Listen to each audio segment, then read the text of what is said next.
I want to say Yahweh wa call Haloyamla Yahweh Bahasham Yahushai Bahasham Kaha Kodash. Double honors to the elders, apostles, and bishops of Great Millstone who still teach and rule well. Peace and salutation to the hopeful elect scattered amongst the four corners of the earth. This is a quick video from the brother, the hopeful elect 3, entitled "The Struggle Continues." Take 129. Let me read the Copyright Act first before it gets started.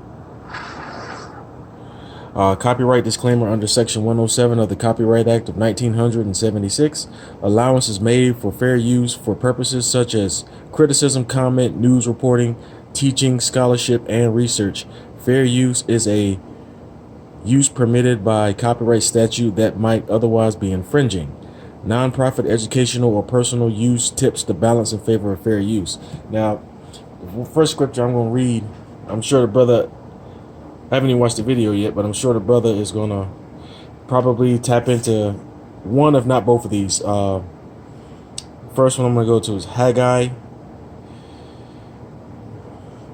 1 and 6. Let's see if I can find Haggai.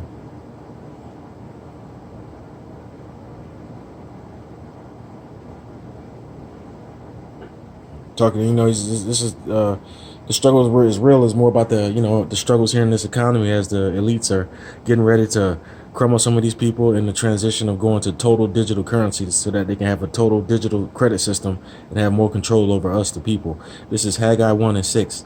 Ye have sown much and bring in little. Ye eat, but ye have not enough. Ye drink, but ye are not filled with drink. Ye clothe you, but there is none warm. And he that earneth wages to put it into a bag with holes. And that's how most people feel here in Babylon the Great America. And thus makes them, inspires them to get on YouTube and other platforms to complain, which also leads to this scripture right here. Proverbs chapter 29, verses 2 through 3. When the righteous are in authority, the people rejoice. And that's how the 16 heathen nations will be when they are under subjection to Yahweh and the elect in the kingdom of heaven, which will be on earth. Continuing on, it says, when the wicked beareth rule, but when the wicked beareth rule, the people mourn. And that's what's happening now, as the Job 9 and 24 says, the earth is given into the hand of the wicked. All right, and that's Esau, Edom, the self-proclaimed so-called white man. Reading on verse 3, it says, whoso loveth wisdom rejoiceth his father, but he that keepeth company with harlots spendeth his substance. All right, so here we go. I already read the Fair Use Copyright Act, so here we go. Oh boy. Now, come on. God damn it. Salakia. All right, here we go. You have to turn your phone up.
Yeah, but what else does the school system, Elder Apostle Tahara calls it the fool system, FOOL, because all it teaches us to do is just to, maintain someone else's company and dynasty, while getting pennies on it. But I digress. Let's get back to it.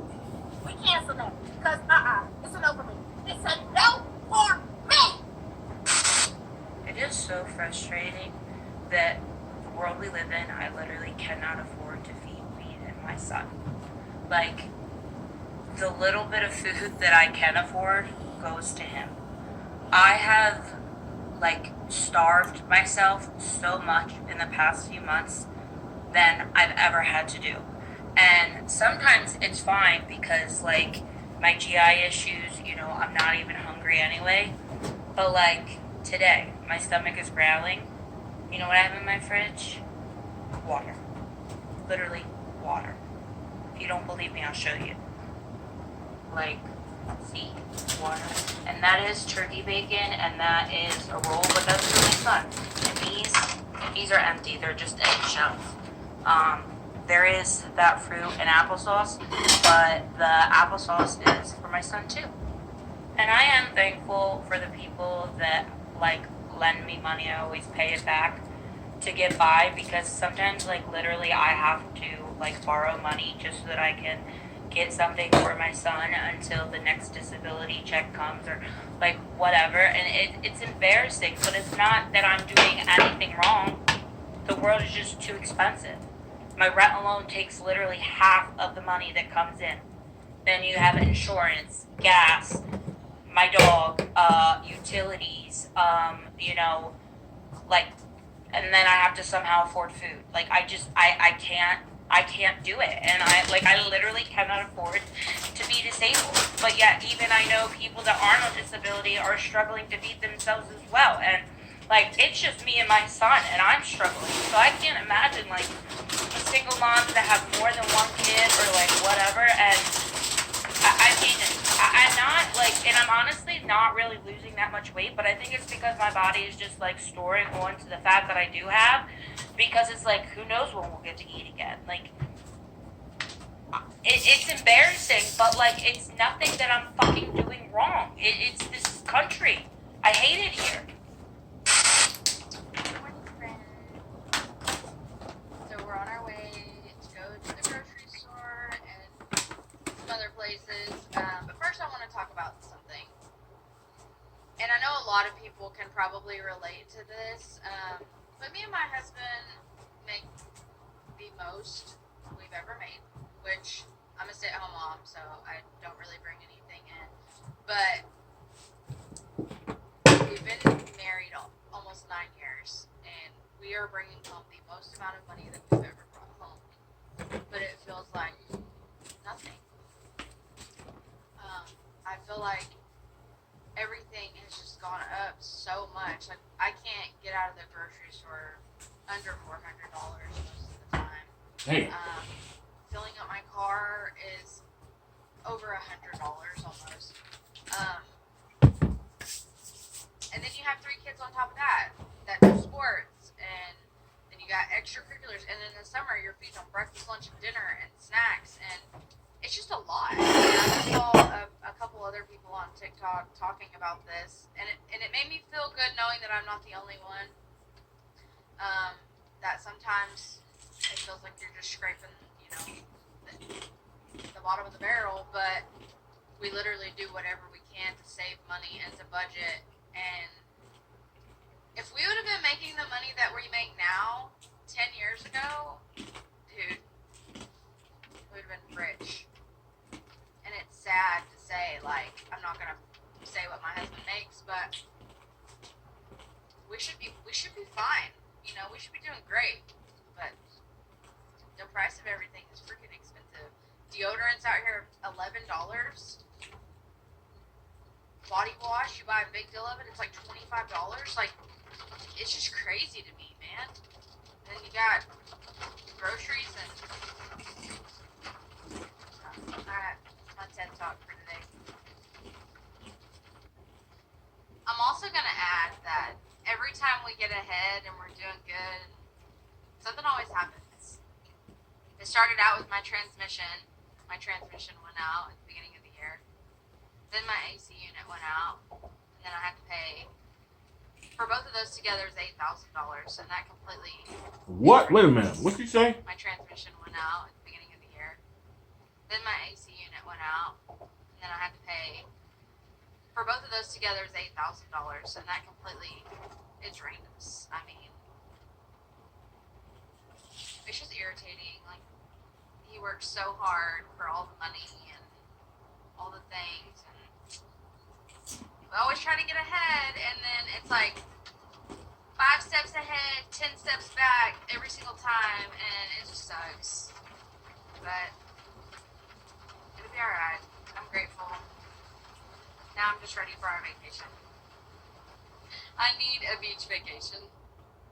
Okay. It's raining. Gotta go. I will be moving into my car tonight. Me and my dog Bandit have been living here in this hotel for the past 45 days, and our renewal has come due, and it is not sustainable for us to continue to live here. This has been, I'm sorry guys, this is a hard video to make. It is not sustainable to live here anymore. While it is less expensive than a one-bedroom apartment when you factor in the utilities, it is still very expensive. And most of the people that live in here, there's 2 incomes. There's 2 people working to pay for the room. I am just one person, and I have been running myself into the ground trying to keep up with the rent here. I have been working crazy hours trying to grind as much as I can, and each week I barely scrape by, and it's not sustainable to do this. I don't get to spend the time that I would like with Bandit. I don't have any time for self-care. I literally work as long as I possibly can. I come home, I take Bandit for a walk, I feed him, take care of him, and then I pass out in the bed there because I am so exhausted. It is just not sustainable. So we are on the East Coast. It is very hot here, often 95 degrees, very high humidity levels. So we are going to have to head to the West Coast, where we can live in the car, because we cannot live in the car here. It would not be safe. We have 3,000 miles to cover, and I am going to try to get us there in the next 7 to 8 days. Gas is very expensive, so if you guys can do me a huge favor, like, comment, share, and save this video, do all the things, so hopefully... And this is an Edomite looking dude, so this is the curses falling upon our enemies pursuant to Deuteronomy chapter 30 and 7. Let me grab it real quick and let that dude talking. Yeah, boy, the Lord's putting these curses on our enemies. Deuteronomy chapter 30 and 7. This is what's taking place right now. Let me read it, verse 6. This is what's taking place to the hopeful elect right now, or the hopeful elect. In verse 6, and then in verse 7, it talks about the curses that the Lord is going to put on him, our enemies for persecuting us. Deuteronomy 30 and 6. And the Lord thy God, Yahweh Bashem Yahushai, will circumcise thine heart, meaning our mind. He's going to trim away all the, philosophies and doctrines on the nature of reality.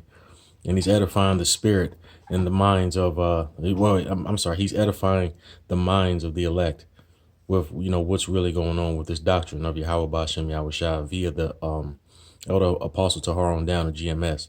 Reading on, it says, in the heart of thy seed, to love the Lord Yahweh Bashem Yahushai thy God with all thine heart and with all thy soul, that thou mayest live. Because now the hopeful elect are the lively stones, beginning with Elder Apostle Tahar on down. Now in reference to the 17 heathen nations, verse 7. And the Lord Yahweh Bashem Yahushua will put all these curses upon thine enemies, and on them that hate thee, which persecuted thee. So there it is. I'll get back to the video. And it's a beautiful sight to see. My tired old eyes. I'm sure if you ask other brothers out there, they had the same sentiment. This is beautiful. I get paid by TikTok from this video because it's going to take everything for us to get to the West Coast with these gas prices. We're just going to take it one day at a time. This isn't what I wanted, but I don't want to continue to live like this. There's also been some recent issues with the hotel with, there's been people being kicked out for behavior and other sort of activities happening here. I think it is our best option to move in the car. I'm going to be going live here on TikTok in just a little bit. I went to Walmart and Target to get supplies. I got a bed. We're just going to try to make this as comfortable as possible. I've done this before, as some of you know. Again, it's not what I wanted, but I see no other option, and it's not sustainable. People's lives are falling apart in our country.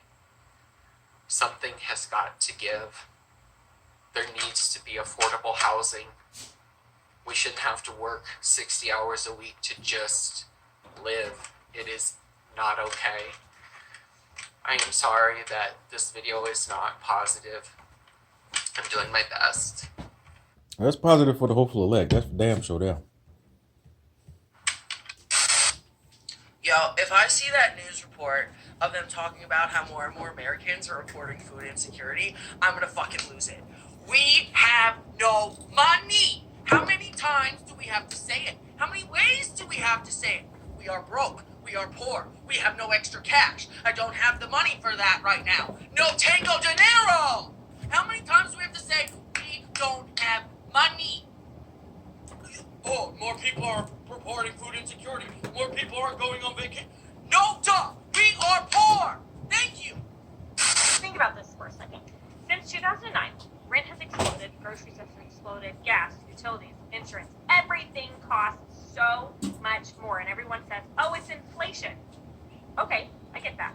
But the federal minimum wage is still $7.25. That means somebody working a full-time at minimum wage makes about $15,000 a year before taxes. And before you come at me and tell me nobody works for minimum wage anymore, they actually do. You'd be highly surprised. Who's going to serve you your food at your favorite fast food restaurant down the road? Someone still has to do the job, and yet they're not doing anything. People love to say, just work harder. There are people out there working 2 jobs and still scraping by. I'm sorry, it's not a work ethic problem. They're not paying anything problem. And the people who say, go get a better job, I have a master's degree, and hardly anyone still hires. Good luck to you. Texas isn't as affordable as it once was. Sorry. Every solution is just work more. Need more money? Get a second job. Still not enough? Start a side hustle. Still struggling? Monetize your hobbies. Need a better job? Go back to school. And maybe that's why so many people feel exhausted right now, is because every solution starts with working more, building more, or optimizing more, but then nobody can answer the bigger question, which is why does it take this much just to live a normal life? Yep, there you have it. Lord willing, I hope this was inspiring, edifying, and enlightening to you, as it always is to me, because the Spirit had me do this. And like Elder Apostle Tahar always says, let's just see where like he says, let's see where the Spirit takes me, But the YouTube channels are the last 4 Elder Apostles of GMS. If you have any questions regarding, past and present events and what the future beholds for us all, go to these 4 Elder Apostles of GMS, because they have countless videos on their pages that answer any and all questions you or even myself might have, because I don't, I'm learning something new every day, Lord permitting. But Elder Apostle Tahar's channel is What is the 666 Mark II GMS Truth. Elder Apostle Gabar's channel is Daily Edification 4. Elder Apostle Ricar's channel is GMS Keep Pushing On. Now, when you go to his page, the way he puts up new videos on his page is in the live section of his page. All right, but like I said just a second ago, that doesn't take away from the videos he made in the past in the video section. That those videos are very edifying. Okay, and you want to do the same thing too for Elder Apostle Orion Lob, who's last certainly not least, whose YouTube page is GMS Info Channel 12, where you want to go to the live section of his page, because that's how the Heavenly Father has him putting new videos out. Okay, but like I said about Elder Apostle Ricar's channel, GMS keep pushing on. The videos that they've made like a few months ago or a year or two ago, 3, 4, 5, 6, 8 years ago, they're all edifying. Because they all edify us, edify the nature of reality so that we can understand just what the hell is going on. And Lord willing, they'll keep making videos, and Lord willing, I will too. But for now, I'm going to say, I want to give all praise, honor, and glory to my power. Salaki Yahweh Ba'Shem Yahweh Shai Ba'Shem Rakah Wadash. Double honors to the elders, apostles, and bishops of Great Millstone. Peace and salutations to the hopeful elect. Lord willing, I'll be able to keep doing this, or I'll be able to do this again. But for now, I'll say, Shalawam.